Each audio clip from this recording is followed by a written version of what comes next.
आकाशवाणी दिल्ली प्रस्तुत करता है विशेष फोन इन कार्यक्रम रेडियो डॉक्टर।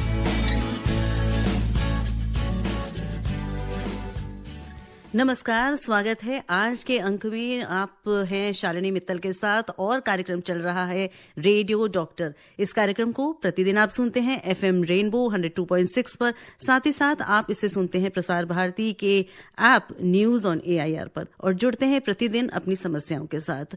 आज है आयोडीन डेफिशिएंसी डे या इसे global iodine deficiency disorder prevention day भी कहा जाता है, जिसे 21 अक्टूबर को प्रतिवर्ष मनाया जाता है। तो आज हम बात करेंगे आयोडीन डेफिशिएंसी डिसऑर्डर्स पर, यानी ऐसी स्वास्थ्य समस्याओं के बारे में जो आयोडीन की कमी के कारण उत्पन्न होती हैं।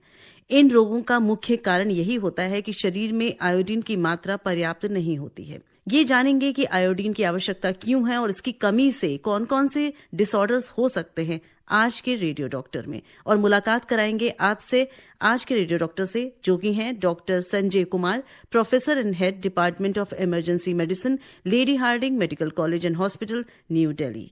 और आप रोज की भांति इस कार्यक्रम से जुड़ सकते हैं अपनी समस्याओं के साथ। अपनी जो भी बात आप इस विषय पर जानना चाहते हैं, वो सारी बातें आज इस कार्यक्रम के माध्यम से आप तक पहुंचेंगी।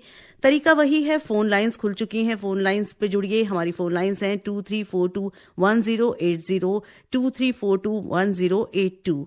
आप अगर दिल्ली से बाहर रहते हैं तो 011 डायल करके आप इन नंबर्स को डायल करेंगे तो आप सीधे जुड़ेंगे डॉक्टर संजय कुमार के साथ। और अगर आप मैसेज के माध्यम से हमें कुछ लिखकर पूछना चाहते हैं, 9868107070 पर आप लिख सकते हैं। और फिर से पुनः एक बार बता दें, आयोडीन डेफिशिएंसी डिसऑर्डर आज का हमारा विषय रेडियो डॉक्टर का यही। तो डॉक्टर साहब, बहुत बहुत स्वागत है आज के कार्यक्रम में। धन्यवाद। तो हमने जैसे श्रोताओं को बताया कि आयोडीन डेफिशिएंसी से भी डिसऑर्डर हो सकते हैं, और हमारे श्रोता ये जानना चाहेंगे कि आयोडीन क्यों आवश्यक है हमारे शरीर के लिए और इसकी कमी से कौन कौन सी ऐसी बीमारियां हैं जो हो सकती हैं। सबसे इम्पोर्टेंट जो ये मिनरल है आयोडीन, जी, ये पानी में पाया जाता है और सॉइल में भी होता है। तो ये हमारे खास करके जो हमारा थायराइड ग्लैंड है, एक ग्लैंड होता है जो गले में निचले हिस्से में आगे में होता है, जिसके बढ़ने से गोइटर या घेग जिसको कहते थे हो जाता है। तो उसका जो हार्मोन है वो थायराइड हार्मोन बनाने में मदद करता है। ये उसकी डेफिशिएंसी से आपके बॉडी में थायराइड हार्मोन्स नहीं बनते हैं। तो सबसे पहले तो ये है कि आपको थायराइड की कमी हो जाएगी हार्मोन की। इसके अलावा अगर मदर को है ये हाइपोथायराइड है तो फिर बच्चे में भी इसके लक्षण देखे जाते हैं। कि उसको जब वो बच्चा पैदा होगा तो हो सकता है कि वो सुनने की उसको ताकत ना हो उसमें, और जब वो सुन नहीं पाएगा तो बोलने की ताकत भी नहीं रहेगी। तो इसको हम कहते हैं डेफ और म्यूट, है ना, डेफ और म्यूटिज्म। कईयों बच्चों को देखा गया है कि उनके जो आंख हैं दोनों अलाइंड नहीं होते हैं प्रॉपर्ली। एक आंख कहीं और देख रहा होता है, दूसरा आंख कहीं और होता है, जिसको स्क्विंट कहते हैं। तो स्क्विंट में भी ये चांसेस हैं। और मल्टीपल अबॉर्शंस मदर में हो सकता है। साथ में चांस ऑफ स्टिल बर्थ, यानी कि बच्चा मरा हुआ पैदा हो या फिर वो खराब जैसे हो जाता है।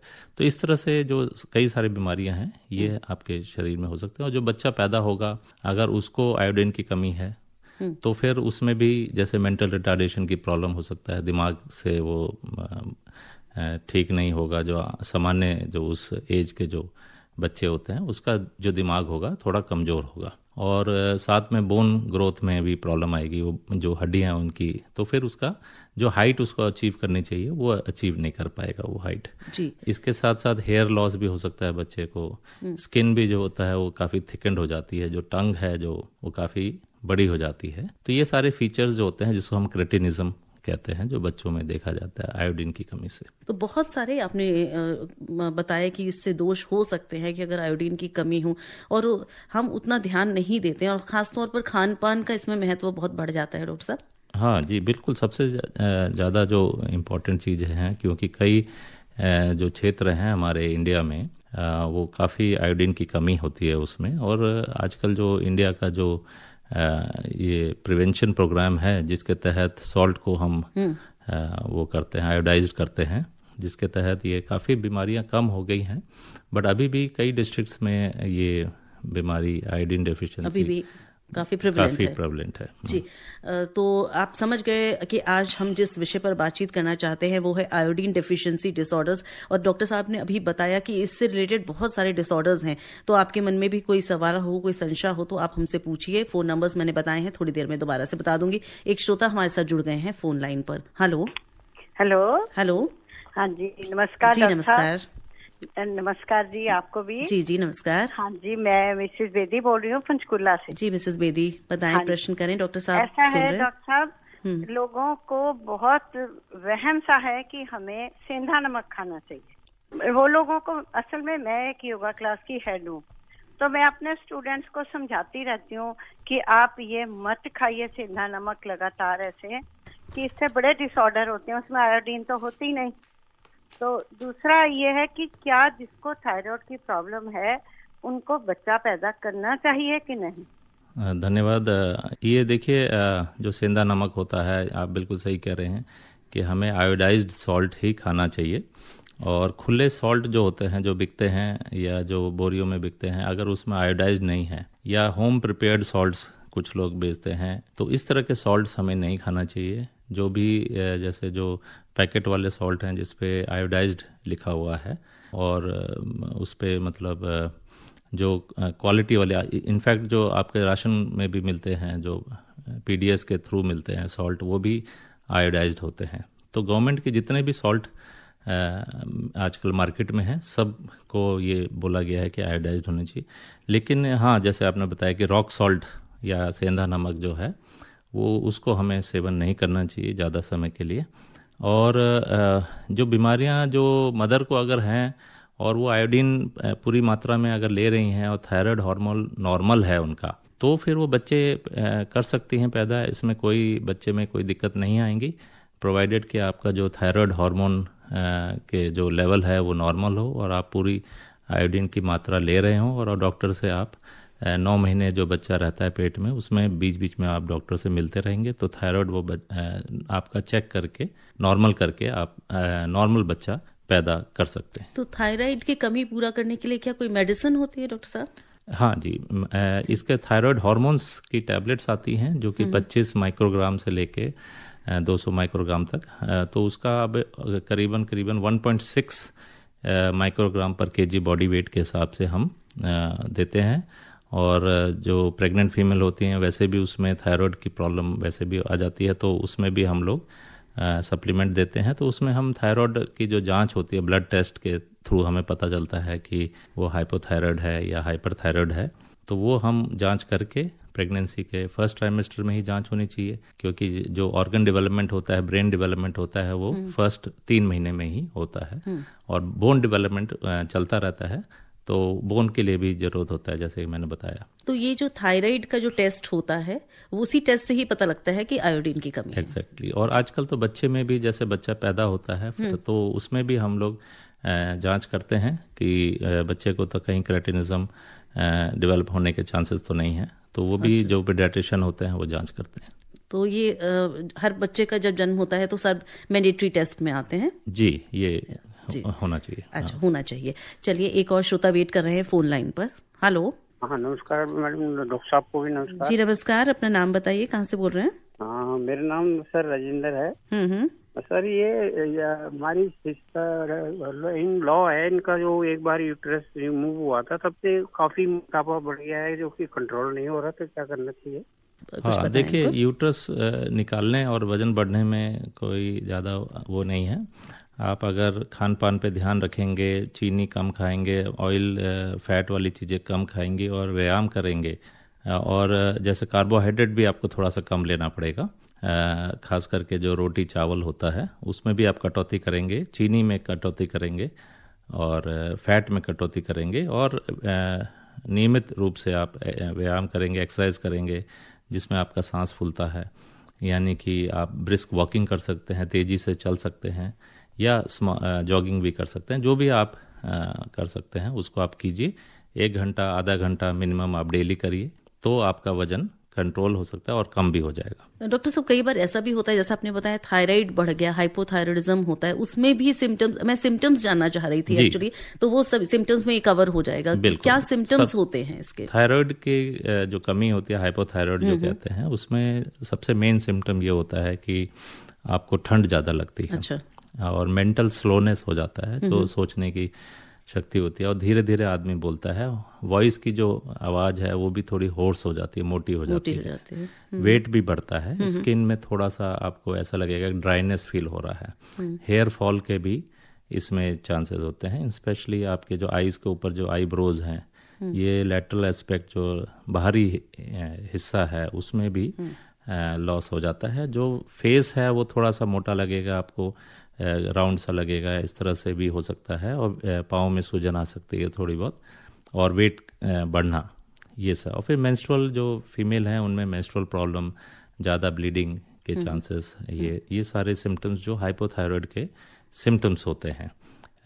और जो आयोडीन डेफिशिएंसी का जो हम जिक्र कर रहे हैं, हाँ जी, मैं श्रोता को बताना चाहूँगा कि करीबन 2 बिलियन पीपल जो हैं इंडिया में जो इससे रिस्क में हैं आयोडीन डिसऑर्डर्स में, जिसमें से 7 करोड़ के आसपास के लोगों को घेग की बीमारी है या आयोडीन डेफिशिएंसी डिसऑर्डर के आसपास हैं। और कई डिस्ट्रिक्ट हैं हमारे इंडिया में जो कि प्रेवलेंट है। एक स्टडी जो हुई थी उसमें से 337 डिस्ट्रिक्ट में ये प्रेवलेंस जो था, यानी कि आयोडीन डिसऑर्डर 5% से ज़्यादा पाया गया, जिसमें से 414 डिस्ट्रिक्ट का अध्ययन हुआ था। उसमें से 337 जो डिस्ट्रिक्ट थे वो जिसमें आयोडीन की प्रेवलेंस, आयोडीन डिसऑर्डर्स की, आयोडीन डेफिशिएंसी डिसऑर्डर की प्रेवलेंस 5% से ज़्यादा, मतलब 100 लोगों में से 5% से ज़्यादा लोगों को,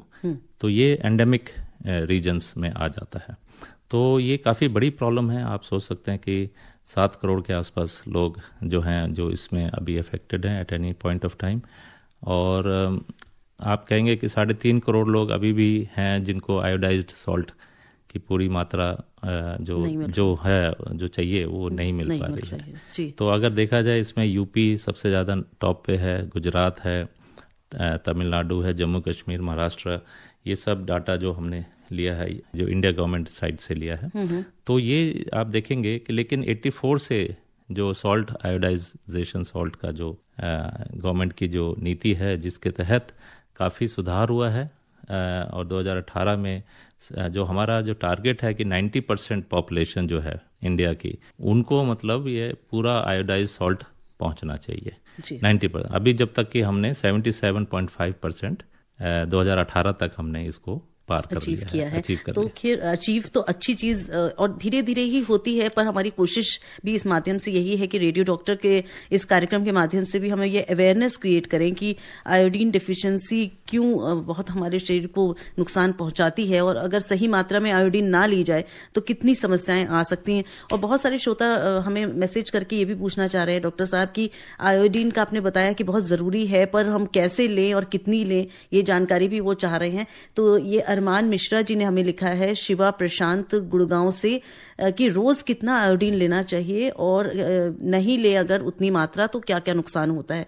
तो ये तो आपने बता दिया कि नुकसान क्या हो सकता है, पर कितनी मात्रा होनी इसकी आइडियल होनी चाहिए? आइडियली देखिए 100 से अगर 150 माइक्रोग्राम जो मिनिमम रिक्वायरमेंट हमारे बॉडी का 100 से 150 माइक्रोग्राम की हमारी जो कि आप जो सॉल्ट लेंगे उसमें वो पर्याप्त होता है। क्योंकि उसमें जो मिनिमम रिक्वायरमेंट जो सॉल्ट में फोर्टिफिकेशन जो करते हैं 15 पार्ट्स पर मिलियन यूनिट के हिसाब से हम लोग उसमें मिनिमम जो रिक्वायरमेंट वो उसमें फोर्टिफिकेशन जो होता है, तो वो आपका जो डेली 5 ग्राम 6 ग्राम जो सॉल्ट लेते हैं उसमें ये जो 100 माइक्रोग्राम के आसपास जो 150 का है वो आराम से उतना या उससे ज़्यादा ही पहुंच जाता है। क्योंकि हमारे और भी जो जैसे पानी में भी होता है, वेजिटेबल्स में भी जो सॉइल होता है जिसमें हमारे वेजिटेबल्स साग सब्जियां जो जिसमें उगाते हैं, तो उससे भी वो सब्जियों में भी आयोडीन आता है। तो सब्जियों की मात्रा से भी या वाटर के तहत भी आयोडीन हमें मिल जाता है और सॉल्ट की तरफ से भी तो जो हमें फोर्टिफाई सब्जियों हो के जाता है। माध्यम से हमारे पास आता है, तो जिस तरह से हम सब्जी बनाते हैं, उसको धोते हैं, तो क्या वो रिटेन कर पाते हैं हम उसको? हाँ, ये देखिए इसमें थोड़ा सा ये है कि जो कुकिंग में या जो उस तरह से जो हीट से थोड़ा सा उसकी कमी होती है, लेकिन मैक्सिमम जो हम जैसे सॉल्ट डालते हैं तो उसमें फोर्टिफिकेशन हो जाता है, और पानी तो हम वैसे ही पीते हैं, उसको तो कोई दिक्कत नहीं होता है, तो उससे भी हमें पूरी तरह से मिल जाता है। एक प्रश्न डॉक्टर साहब मिसेस बेदी ने पूछा था शुरुआत में कि लोग आजकल सेंधा नमक की तरफ जा रहे हैं, रॉक सॉल्ट की तरफ जा रहे हैं, तो आपने कहा कि नहीं खाना चाहिए रॉक सॉल्ट, पर जिस तरह से इसका प्रचलन बढ़ रहा है तो क्या कुछ फायदे होते हैं रॉक सॉल्ट के? क्यों लोग चाहते हैं सेंधा नमक खाना? सेंधा नमक देखिए उसमें सोडियम एक्चुअली क्या होता है, इसमें पोटेशियम लेवल थोड़ा सा ज़्यादा होता है, तो लोग ये सोचते हैं कि सेंधा नमक खाएंगे तो सोडियम हम कम खा रहे हैं जी, क्योंकि ज़्यादातर हमें सोडियम से दिक्कतें आती हैं, जो बीपी के इश्यूज इश्यूज होते हैं। लेकिन क्या होता है कि इसमें भी अगर आप अपने टेस्ट अनुसार डाल रहे हैं तो भी आपको उतना डालना पड़ेगा जितना कि सॉल्ट उतना ही लगेगा जितना कि आपका वाइट सॉल्ट लगता है। तो ये उसके थोड़े से दिक्कत है कि आपको ये रिफाइंड नहीं होता है। दूसरा जो सेंधा सीधा आप वैसे ही लेते हैं, रिफाइंड नहीं होता है, इसमें फोर्टिफिकेशन नहीं होता जो आजकल सॉल्ट में आ रहे हैं, तो इसमें इम्प्योरिटीज बहुत ज़्यादा होती है। अच्छा, तो आपके हिसाब से आयोडाइज सॉल्ट सफेद नमक ही खाना चाहिए। जी, तो यहाँ पर एक ब्रेक लेते हैं और लौटते हैं इस कार्यक्रम में, जिसमें आज हम बात कर रहे हैं आयोडीन डिफिशिएंसी डिसऑर्डर्स की। हमारे साथ हमारे एक्सपर्ट, हमारे radio doctor doctor Sanjay Kumar मौजूद हैं। आप कोई प्रश्न करना चाहें 23421080 23421082 पर फोन करके डॉक्टर साहब से जुड़कर उनसे पूछ सकते हैं, और मैसेज करने के लिए 9868107070 पर। सुनते रहिए रेडियो डॉक्टर। आप सुन रहे हैं विशेष फोन इन कार्यक्रम रेडियो डॉक्टर। आप सुन रहे हैं कार्यक्रम रेडियो डॉक्टर, और रेडियो डॉक्टर में आज हम बात कर रहे हैं आयोडीन डेफिशिएंसी डिसऑर्डर की। अनूप कुमार रांची से लिख रहे हैं, डॉक्टर साहब 54 इयर्स के हैं, बीपी, शुगर, क्रॉनिक एंजाइटी, ये सारी चीज़ों के मरीज बता रहे हैं अपने को। ये बताइए कि आयोडीन डेफिशिएंसी से क्या मेंटल एलिमेंट भी हो सकता है, और please tell how to overcome if more salt is not healthy, ये भी कहा जाता है। और ये बता रहे हैं कि बीपी के भी पेशेंट हैं, तो इन्होंने लिखा है कि ज़्यादा सॉल्ट लेना भी मेरे लिए ठीक नहीं है, तो फिर मैं किस तरह से अपनी आयोडीन डेफिशिएंसी को ठीक करूं, और दूसरा क्या मानसिक स्वास्थ्य पर असर पड़ता है, ये इनका मेजर क्वेश्चन है। हाँ जी, देखिए जो थायराइड हार्मोन है सबसे इम्पॉर्टेंट है कि उसका जो हार्मोन जो सिंथेसिस है, हार्मोन का बनना है, उसमें आयोडीन की मात्रा पूरी होनी चाहिए। उसको बहुत कम आयोडीन चाहिए होता है, और अगर वो आपका थायराइड हार्मोन नॉर्मल है तो बहुत कम इसके अलावा प्रोसेसेस होते हैं जिसमें आयोडीन की ज़रूरत होती है, और बहुत ही कम, मैंने बताया कि 100 और 150 माइक्रोग्राम मतलब ये हो गया कि 1 से 1.5 मिलीग्राम, अगर मिलीग्राम की बात करें तो ये हो गया कम से कम, जैसे जो छोटा चम्मच होता है उसका आधा से भी आधा, तो इतना कम आपको आयोडीन की ज़रूरत होती है, जो कि बहुत अलग अलग स्रोत से हमारे पास हमारे बॉडी में पहुंचता है। जैसे वेजिटेबल्स भी हो गए, और फिर आपके मिल्क प्रोडक्ट्स हो गए, है ना, चीज़ हो गए, या फिश अगर कोई खाता है, एग्स खाते हैं, और फिर साथ में जो सॉल्ट है वो भी फोर्टिफाइड होता है, और वाटर, जो हमारा वाटर होता है उसमें भी होता है। तो ये सारी चीज़ों से जो आयोडीन हमें मिलता है तो वो सफिशेंट होता है। और अगर आपने थायराइड टेस्ट कराया, थायराइड नॉर्मल है, तो फिर उसके अलावा आपको आयोडीन लेने की ज़रूरत नहीं है, ज़्यादा लेने की ज़रूरत नहीं है। और जो जहाँ तक कि सोडियम का सवाल है, तो वो तो कम लेना ही पड़ेगा अगर ब्लड प्रेशर है, क्योंकि सोडियम ज़्यादा लेंगे तो फिर आपको बीपी राइज होगा, और वो काफ़ी घातक होता है। जी जी। डॉक्टर साहब श्याम मित्तल लिख रहे हैं रोहिणी से कि सिम्टम्स क्या होते हैं और कौन से टेस्ट होते हैं जो आयोडीन डेफिशिएंसी के लिए कराए जाते हैं, ये बताइए। हाँ, देखिए मैंने बताया कि जैसे कि हम आयोडीन का लेवल्स जो होता है वो नहीं कराते हैं, तो उसके लिए हम लोग थायराइड का टेस्ट जो होता है, जो उसको T3, T4, TSH, ये थायराइड प्रोफाइल कहते हैं हम लोग, उससे हमें पता चल जाता है कि थायराइड कम है, ज़्यादा है, तो उससे इनडायरेक्टली हमें ये भी पता चल जाता है, फिर हम लोग उससे हम कई तरह के कॉजेस होते हैं थायराइड डेफिशिएंसी के। एक जैसे ऑटो इम्यून डिजीज़ भी होता है, या फिर उसमें फिर हम कई बार ये होता है जो एक्सपेरिमेंटल लेवल पे, या जो जैसे कि जो ये एंडेमिक रीजन्स में हम टेस्ट करने जाते हैं और वहाँ पे हम सैंपल्स लेते हैं वाटर का या सॉइल का सैंपल लेके या फिर अन्य चीज़ों का सैंपल लेके हम लोग टेस्ट करते हैं। उससे ये पता चलता है कि कितने पार्ट्स पर मिलियन उसमें आयोडीन की मात्रा है, या कि ये एरिया जो है डेफिशिएंट तो नहीं है या एंडेमिक तो नहीं है। तो ये सारी चीज़ें हमें उस तरह से पता चलता है जो हम लैब में टेस्ट करते हैं। अच्छा। आयोडीन की मात्रा। चलिए एक और श्रोता हमारे साथ। हेलो जी नमस्कार। जी नमस्कार। मैं जयकिशन अग्रवाल साइकिल मार्केट चांदनी चौक से बात कर रहा हूँ। हाँ जी जयकिशन जी। पहले हम लोग साबुत नमक जो है अपने घरों में चक्की से पीस कर उसको खाया करते थे, जब आयोडीन का नाम निशान नहीं था। थायराइड उस समय भी हुआ करता था, थायराइड उस समय भी हुआ करता था। जो लोग अब नमक में, हर नमक में कंपनी को आयोडीन मिलाना बहुत जरूरी है, उसके बावजूद भी थायराइड हो रहा है। तो इसका कारण क्या, हो क्यों रहा है? नंबर दूसरा, आज जितने भी नमक हैं उसके अंदर जो है वो प्लास्टिक मिल रहा है। अभी टीवी पे दिखाया गया था, सभी टीवियों ने दिखाया था कि वो कैंसर बना रहा है, और सब कंपनियों के नमक फेल हो गए थे। तो क्या कारण है उसका, उसकी जांच हुई है या नहीं हुई है? बस ये मेरे 2 क्वेश्चन। चलिए जयकिशन जी हम पूछ लेते हैं। जांच की जहां तक बात है तो ये डॉक्टर साहब इस बारे में नहीं बता पाएंगे मुझे लगता है, लेकिन हाँ जो आपका प्रश्न दूसरा है वो मुझे भी जानना है डॉक्टर साहब। जैसे इन्होंने कहा कि साबुत नमक ला के और उसको हम लोग घर में पीसा करते थे और उसमें तो कोई आयोडीन नहीं मिली होती थी जैसे तो उस समय थायराइड की जो पेशेंट से कम हुआ करते थे। तो आज क्यों ऐसा जरूरी है कि आयोडाइज नमक खाना है और लोग ले भी रहे हैं फिर भी थायराइड हो रहा है? तो ये क्या कारण है?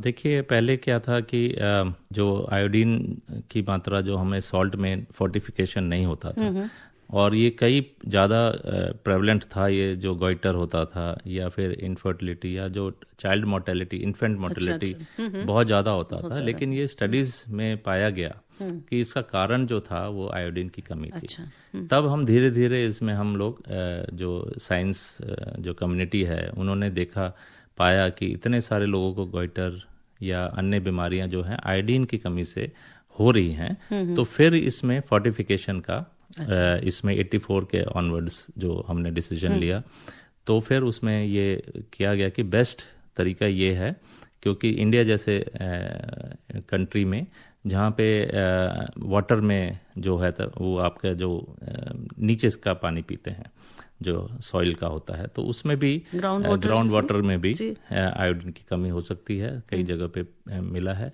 और क्योंकि उसमें जो होता है सी फूड या नॉन वेजिटेरियन या वेजिटेरियन में सॉइल की मात्रा में अगर आयोडीन की कमी है, तो फिर उसमें देखा गया है कि जो प्रेग्नेंट फीमेल में थायराइड की प्रॉब्लम, गोइटर की प्रॉब्लम, बच्चों में ये अन्य जो क्रेटिनिज्म की जो दिक्कतें हैं ये काफ़ी कॉमन हो गई थी, जो कि फोर्टिफिकेशन के बाद बहुत ज़्यादा अभी घट गया है। जहाँ तक थायराइड का मसला है उसमें हम ये कहेंगे कि जो थायराइड बीमारी है, हाइपोथायराइड बीमारी है, उसके कई कारण होते हैं।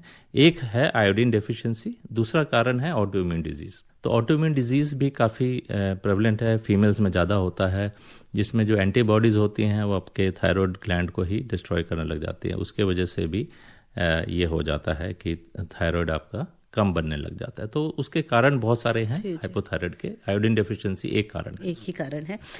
और डॉक्टर साहब आपने बोला कि पहले जो अबॉर्शंस या प्रसवकालीन मृत्यु हुआ करती थी बच्चों की वो काफ़ी ज़्यादा होती थी, जो अब काफ़ी कम आता है जैसा डाटा हम देखते हैं। तो इस पर प्रभाव पड़ा है कि आयोडाइज्ड जो आयोडीन ले रहे हैं, सॉल्ट्स ले रहे हैं। तो मैं ये जानना चाहूँगी कि क्या ऐसी प्रॉब्लम्स आती हैं अगर आयोडीन की कमी होती है? एक प्रेग्नेंट महिला के लिए, गर्भवती महिला के लिए कितनी इंपॉर्टेंस है इसकी? सबसे ज़्यादा इम्पोर्टेंस है, क्योंकि देखिए आप बोन ग्रोथ हो रहा है बच्चे का ब्रेन डेवलपमेंट हो रहा है, नर्व्स की, ये सब में आपको अप्रोप्रिएट थायराइड हार्मोन्स चाहिए होता है। अगर और फिर अपना पूरा बॉडी शरीर है उसमें भी आपको आयोडीन की ज़रूरत है, प्लस बच्चे का एक डेवलपमेंट हो रहा है शरीर में, तो उसको भी एक नॉर्मल आयोडीन चाहिए या फिर थायराइड हार्मोन्स की मात्रा चाहिए। तो इस तरह से उसकी डबल रिक्वायरमेंट हो जाती है, जिसको हम इसलिए उसमें रिक्वायरमेंट के अनुसार उसको ज़्यादा ज़रूरत होती है। और इस यहीं पे जो हम कहते हैं ना कि जो 9 महीने का जो समय होता है उसमें प्रॉपर डॉक्टर से मिल के सारी जांचें होती हैं, थायराइड की भी जांच होती है उसमें, ताकि हम ये अर्ली डायग्नोज कर सकें। जब ब्रेन डेवलपमेंट हो रहा है बच्चे का, जब हड्डियां बन रही हैं, तो उसमें तो कहीं कमी नहीं आ रही है बच्चे के डेवलपमेंट में। अगर उस वक्त आयोडीन की कमी है, थायराइड हार्मोन की कमी है मदर में, जब ब्रेन डेवलपमेंट हो रहा है, तो फिर वो परमानेंटली ब्रेन जो होता है वो डैमेज हो जाता है या उस तरह से विकसित नहीं हो पाता है जितना कि नॉर्मल डेवलपमेंट होना चाहिए, और वो कभी भी फिर आगे चल के वो विकसित नहीं हो पाता है। तो जब बच्चा पैदा होता है उसमें सिवियर मेंटल रिटार्डेशन के फीचर्स मिल सकते हैं। वो बच्चा कभी भी अपने बराबरी के बच्चों के साथ compete नहीं कर पाया जाएगा, जहाँ तक कि उसकी ब्रेन का जो सोचने की क्षमता है वो उतनी लेवल की नहीं होगी। बोन ग्रोथ भी उसकी देखा जाएगा कि बोन ग्रोथ भी उसकी शॉर्ट रहेगी, और वो जैसे मैंने बताया कि एक काफ़ी हाइट उसकी काफ़ी कम रहती है जो नॉर्मल बच्चे के हिसाब से है। अच्छा, तो प्रेगनेंसी के टाइम इसकी बहुत ज़रूरत है। तो इस तरह के टेस्ट कराए जाते होंगे जब कोई प्रेग्नेंट वुमेन होती है, तो ये इनिशियल लेवल पे ही ये टेस्ट हो जाने चाहिए। थायराइड टेस्ट हम लोग कराते हैं और उसको फिर मॉनिटर करते हैं और ज़रूरत होती है तो दवाइयों के माध्यम से उसको सही रखने की कोशिश की जाती है। तो डॉक्टर साहब, हमारे श्रोता लिख रहे हैं, नमस्कार to Shalini Mittal and doctor साहब, very important but less talk topic, thanks. My question is it true that iodine can be lost in the Indian way of cooking even if salt is iodized? जो मैं आपसे थोड़ी देर पहले इसी बात की चर्चा कर रही थी कि हम जिस तरह से खाना बनाते हैं, क्या ये हो सकता है कि उसमें, लेकिन आपने बताया कि और भी बहुत तरीके से उसमें मौजूद रहता है। एग्जैक्टली, देखिए गर्म करने से, देखिए फ्राई करने से ये तो लॉस होता ही है, और जैसे कि माइक्रोवेव या फिर आप बॉइलिंग करके खाएंगे तो उसमें थोड़ा कम लॉस होता है। बट जैसे मैंने बताया कि और भी कई तरीके से आप, जैसे कि वाटर से है ना, या आप रॉ सब्जियां ले रहे हैं या अन्य तरीके से मिल्क एंड मिल्क प्रोडक्ट से भी इसमें मिल जाता है। अच्छा। तो कई सोर्स, एक बैलेंस डाइट में कई सोर्स से आयोडीन आपके शरीर में आ जाता है। तो आयोडाइज सॉल्ट जो होता है वो बेस्ट तरीका है आपको जो आयोडीन की मात्रा पूरी करने के लिए, साथ साथ में सॉल्ट की मात्रा भी आपकी पूरी हो रही है। जी जी। और ये कुणाल कटारे जी हमको लिख रहे हैं महाराष्ट्र नासिक से कि मेरा एक सिंपल सा क्वेश्चन है कि क्या आयोडीन को बढ़ाने के लिए नमक ही एक ऑप्शन है या कोई और खान पान है जिससे हम आयोडीन की मात्रा बढ़ा सकते हैं? हाँ, देखिए कई सारे चीज़ों में थोड़ा थोड़ा आयोडीन होता ही है, इसमें कोई दो राय नहीं है। जैसे मैंने बताया कि जो साग सब्जियों में भी होता है, आपके पानी में भी होता है, आप दूध लेते हैं, बटर, घी, सभी में, जो मिल्क से जितने भी पनीर हो गया, फिर आप एग में देख लीजिए, या फिर फिश फूड जो होते हैं, क्योंकि समुद्री जो मछलियां होती हैं वो पूरा उसी में, तो उससे भी आपको आयोडीन की मात्रा मिल जाती है। जी। राजीव राय लिख रहे हैं दिल्ली से, एज है 42 इयर्स, मुझे अभी 5 दिन से एक पैर में आधे तलवे में जलन हो रही है, क्या कोई सॉल्ट इशू है?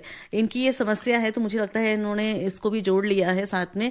लेकिन यहाँ पर थोड़ा सा एक बार सिम्टम्स बता दें डॉक्टर साहब कि अगर आयोडीन की कमी हो जाए शरीर में तो क्या सिम्टम्स होते हैं? हाँ जी, सबसे पहले देखिए जो सबसे ज़्यादा रिक्वायरमेंट मैंने बताया आयोडीन का, वो आपको थायराइड ग्लैंड में होता है। तो थायराइड ग्लैंड आपका कम काम करने लग जाएगा, जिसके वजह से आपका जो होर्सनेस ऑफ वॉइस, आपका वेट बढ़ना, आपको ठंड ज़्यादा लगना, आपके स्किन में जो ड्राइनेस फील होता है, और जो हेयर लॉस आने लग जाती है, और स्पेशली आप जो आईब्रोज लॉस भी हो सकता है सिवियर केसेस में। जी जी। और जैसे आप देखेंगे स्किन बड़ा ही डल लगेगा आपका थोड़ा सा, और उसमें स्वेटिंग भी कम होगी, ड्राइनेस फील होता है ज़्यादा, और हेयर लॉस के साथ साथ आपको फीमेल्स में खास करके मैंने बताया था कि उनको मेंसेस प्रॉब्लम हो सकती है, जैसे कि मेनोरेजिया, ज़्यादा ब्लीडिंग, या इमेनोरिया भी हो सकता है। तो जिस तरह का सिम्टम ये बता रहे हैं उस तरह की तो ऐसी कोई ऐसा इसमें कुछ नहीं लग रहा होती है। अगर होगा भी तो जैसे मैंने बताया ये सारे सिम्टम्स होंगे तब जाके हम सोचते हैं। तो आप किसी और फिजिशियन को एक बार चेकअप करा सकते हैं कि सॉल्ट रिलेटेड तो नहीं लग रहा है डॉक्टर साहब को। डॉक्टर साहब, अनीता तेजवानी हमें लिख रही, उससे पहले हम एक हमारे श्रोता वेट कर रहे हैं काफी देर से फोन लाइन पर, आइए इनसे बात कर लेते हैं पहले। हेलो। हेलो, नमस्ते मैम। जी जी, डॉक्टर को भी नमस्ते। जी नमस्कार, स्वागत है रेडियो डॉक्टर में। नाम बता दीजिए अपना। मेरा नाम प्रकाश कुमार है, मैं सीतामढ़ी से बोल रहा हूँ। मेरा प्रश्न ये है कि हड्डी के जो रोगी हैं उन्हें किस प्रकार का आयोडीन लेना चाहिए और कितना लेना चाहिए? हाँ, और बच्चे जो है अभी जन्म लिए हैं उन्हें मैं किस तरह से पाले, क्या खिलाए जो आगे चल के आयोडीन का कमी ना हो? चलिए हम पूछ लेते हैं। डॉक्टर साहब ने सुन लिया है आपका प्रश्न। डॉक्टर साहब, इन्होंने हड्डी में अगर दर्द है तो उन लोगों के लिए, हाँ देखिए, इसमें एक्स्ट्रा आयोडीन के नहीं, एक्स्ट्रा कैल्शियम की ज़रूरत है आपको और प्रोटीन की। हड्डी जो बनती है आपका कैल्शियम और प्रोटीन से बनता है, तो ये आप पूरी मात्रा जो कैल्शियम फॉस्फेट जो होता है इसकी मात्रा आप ज़्यादा लें। विटामिन डी आप ज़्यादा लें, विटामिन डी का जो सेवन होता है, और प्रोटीन की डाइट ज़्यादा आप लेंगे तो इसमें ज़्यादा आयोडीन की ज़रूरत नहीं होती। ज़्यादा आयोडीन की ज़्यादा ज़रूरत होती है थायराइड ग्लैंड को, जो कि पूरे सिस्टम का जो रेट ऑफ वर्किंग है, मेटाबॉलिक प्रोसेस, जो सेल्स जो होते हैं हमारे, जो कोशिकाएं होती हैं, वो कितने रेट पे काम करती हैं वो थायराइड हार्मोन तय करता है। अगर वो थायराइड हार्मोन कम है तो उनका रेट ऑफ फंक्शन कम हो जाएगा, स्लो हो जाएगा। अगर थायराइड हार्मोन ज़्यादा है तो रेट ऑफ फंक्शन तेज हो जाएगा। इसीलिए वेट बढ़ने की समस्या आती है इसमें आमतौर पर। हर चीज स्लो हो जाता है, हर चीज स्लो। जी जी, रिएक्शंस भी स्लो हो गए, रिएक्शंस भी स्लो, दिमाग भी थोड़ा स्लो चल रहा है, दिमाग में भी स्लो हो जाता है, हर चीज स्लो हो जाता है। वो ठंड, जैसे गर्मी पैदा करने का जो वो होता है वो भी कम हो गया तो आपको ठंड ज्यादा लगने लग जाती है। सब चीज उससे रिलेट होती है। जी, और एक चीज डॉक्टर साहब ने बोला, जैसे कोई छोटा बच्चा पैदा हुआ है तो उसका खान पान में कुछ बदलाव करना चाहिए क्या? जी नहीं, जैसे मैंने बताया कि आपका जो सॉल्ट होता है, जैसे बच्चा जो भी आप खाना पीना खा रहे हैं उसमें सॉल्ट आप देते हैं, पानी पिलाते ही हैं बच्चे को, तो उससे वो पूरा हो जाता है। जी, आप सुन रहे हैं कार्यक्रम radio doctor, iodine deficiency disorder, इस पर हम आज बात कर रहे हैं। डॉक्टर साहब, एक मैसेज भेजा है अनीता तेजवानी जी ने और लिखा है कि जिस व्यक्ति का थायराइड निकाल दिया गया है और वो थायरोक्सिन हार्मोन की गोली ले रहा है तो उसे आयोडीन युक्त नमक लेना चाहिए या वो सेंधा नमक ले सकता है? जी देखिए, जो सेंधा नमक होता है उसमें आयोडीन की मात्रा नहीं होती है, तो ऐसे कंडीशन में आप थायराइड बाहर से ले रहे हैं और थायराइड हार्मोन को आयोडीन मिनरल की ज़रूरत है उसके, है ना, तो उसमें क्या होता है कि अब आप अंदर से तो बना नहीं रहे, ऊपर से आप दे रहे हैं बना बनाया, तो उसमें ऐसा है कि आपको ज़रूरत नहीं है आयोडीन की मात्रा लेने के लिए एज सच, है ना। लेकिन आपको और अदर प्रोसेसेस होते हैं बॉडी में, जो सेल जो एंजाइम्स होते हैं, कई एंजाइम्स होते हैं जो आयोडीन का यूज़ करते हैं, लेकिन थायराइड हार्मोन बनाने के लिए आपको आयोडीन की ज़रूरत नहीं है, लेकिन फिर भी आपको आयोडीन की अन्य प्रोसेस में आपको ज़रूरत होती है। जो सेल जो कोशिकाओं के अंदर जो थायराइड हार्मोन होता है वो जो एक्ट करता है, उसके हिसाब से जो अदर एंजाइम्स हैं वो भी आयोडीन का यूज़ करते हैं। तो आपको आयोडीन की ही जो सॉल्ट फोर्टिफाइड आयोडीन होता है वही लेना चाहिए। डॉक्टर साहब, मेरे दिमाग में एक प्रश्न आ रहा है कि अगर जैसे इनका भी प्रश्न है कि ये ऑलरेडी मेडिसिन ले रहे हैं, उसके बाद और ज्यादा अगर हम आयोडीन लें तो क्या ये ज्यादा आयोडीन लेना भी नुकसान कर सकता है? जी बिल्कुल। क्या होता है कि जब किसी को थायराइड बहुत ज़्यादा होता है तो हम आयोडीन देते हैं। अगर हम ज़्यादा आयोडीन देंगे तो ये क्या करता है, सप्रेस कर देता है ना, ये मतलब कि थायराइड हार्मोन को बंद कर देता है बनना। तो ये फीचर है इसका। आयोडीन थोड़ी मात्रा में तो अच्छा है, ज़्यादा लेंगे तो फिर वो थायराइड को सप्रेस कर देगा, वो बंद कर देगा। तो ये एक ट्रीटमेंट भी है हम लोग। अच्छा। जो लुगॉल्स आयोडीन हम लोग देते हैं, अगर किसी को बहुत ज़्यादा थायराइड हार्मोन्स बनने लग जाए तो हमें उसको रोकने के लिए लुगॉल्स आयोडीन देते हैं, और अप्रोप्रिएटली बनने के लिए भी हम आयोडीन देते हैं। इसलिए हम जो इसका जो नॉर्मल जो लेवल रखते हैं वो मोर देन 15 पार्ट्स पर मिलियन जो यूनिट हम रखते हैं, जो फोर्टिफिकेशन का जो हमारा वो है। तो इसलिए ज़्यादा भी मात्रा नहीं लेनी चाहिए और कम लेने से भी बीमारी या ज़्यादा लेने से भी बीमारी। तो ये चीज़ें हमें ध्यान में रखना है कि कोई चीज़ हम, चाहे वो कुछ भी हो, मैं कहता हूँ कि अगर हम पानी भी बहुत ज़्यादा पिएंगे या ऑक्सीजन भी हमें 21% हवा में मिलती है, अगर हम 100% ऑक्सीजन लेने लग जाएंगे तो वो भी हमारे लिए सही नहीं है। तो इसी तरह से हर चीज़ की, जैसे हम कहते हैं बैलेंस डाइट, जी है ना, तो हर चीज़ में बैलेंस रखना अति आवश्यक है ताकि हम लोग अच्छी तरह से जीवन जी जी। इसके बारे में समय मिलेगा थोड़ी सी और बात करेंगे आपसे, पर एक श्रोता वेट कर रहे हैं फोन लाइन पर। हेलो। हाँ जी जी, ये मैं एस.एन. मिश्रा बिहार दरभंगा से बोल रहा हूँ। मैडम आपको प्रणाम और डॉक्टर साहब को भी प्रणाम। जी नमस्कार। हाँ जी। हाँ, ये ऐसा है कि हाइपोथायराइड और हाइपरथायराइड में क्या अंतर है? चलिए यही हम पूछना चाह रहे थे अभी, अब इसी पे बात कर रहे थे। तो लक्षण कौन कौन सा है? चलिए बात करते हैं इसके बारे में भी। डॉक्टर साहब, हाइपोथायराइडिज्म पे हमने बात की थोड़ी सी, हाइपर की बात हम कर ही रहे थे कि मिश्रा जी का फोन आ गया, तो इसी को आगे बढ़ाते हैं। हाइपोथायराइडिज्म और दोनों में डिफरेंस बता दें, और सिम्टम्स में क्या डिफरेंस होता है? जी देखिए, जो मैंने बताया थायराइड हार्मोन जो होता है वो हमारे जो बॉडी के जो कोशिकाएं हैं वो कितने स्पीड में काम कर रही हैं, उसके एंजाइमेटिक प्रोसेस या जो भी प्रोसेस है वो कितने स्पीड में काम कर रहे हैं। अगर हम जैसे मान लीजिए कोई गाड़ी है, उसको स्पीड कम कर देते हैं तो वो हाइपोथायराइड हो गया, स्पीड को बढ़ा देते हैं तो हाइपरथायराइड हो गया। इस तरह से हम ध्यान दें। तो अगर हम हाइपोथायराइड की बात करें तो जैसे कि हमें वेट बढ़ना, तो इसका ऑपोजिट हो जाएगा, हाइपरथायराइड में वेट लूज होने लगेगा आप, और उसमें खाना भी आप ज़्यादा खाएंगे, उसके बाद भी आपको वेट लॉस होगा, भूख भी ज़्यादा लगेगी। अच्छा। अभी हाइपोथायराइड में आपको ठंड लगती है लेकिन उसमें आपको गर्मी लगेगी। अच्छा। हाइपरथायराइड में क्योंकि आपका जो हीट प्रोडक्शन है वो काफ़ी ज़्यादा बढ़ गया, मेटाबॉलिज्म बढ़ गया आपका, जी। तो आपको वेट लॉस होगा, आप बर्न आउट कर रहे हैं हर चीज़ को, इसलिए आपका वेट लॉस भी हो रहा है। वीकनेस उसमें भी होगी, इसमें भी होगी वीकनेस, दोनों में। फिर इसमें आपका वेट गेन हो रहा है, उसमें वेट लॉस हो रहा है। इसमें कोल्ड, आपको ज़्यादा ठंड लग रही है, उसमें आपको गर्मी ज़्यादा लगेगी, पसीने ज़्यादा आएंगे। इसमें क्या होता है कि आपका जैसे कि हेयर लॉस हो रहा है, हेयर लॉस उसमें भी हो सकता है। उसमें एक चीज़ और होता है कि आपको पैल्पिटेशन हो सकता है। अच्छा। जैसे कि आपको हार्ट बीट, आपको ऐसा लगेगा कि आपको धड़कन महसूस हो रही है, क्योंकि हार्ट रेट बहुत तेज हो जाता है। ओके।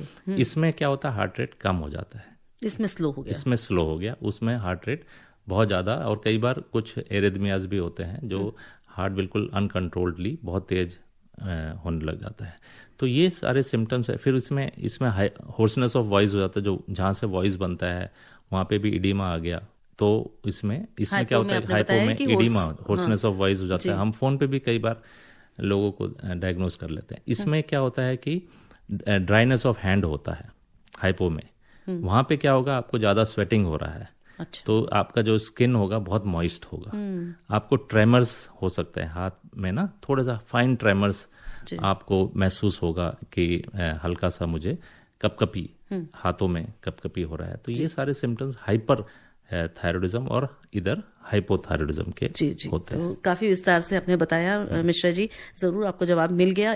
डॉक्टर साहब, एक मैसेज किया है शिवानी ने दिल्ली से, और ये जो बहुत सारे लोगों ने आज सेंधा नमक और सफेद नमक पर बात की है, तो ये चलते चलते मैं चाहूंगी कि एक बार फिर आप डिस्क्राइब करते हैं। इन्होंने पूछा है कि क्या सेंधा नमक वो खा सकते हैं जिनको नॉर्मल थायराइड है, वो खा सकते हैं, इन्होंने ये पूछा है।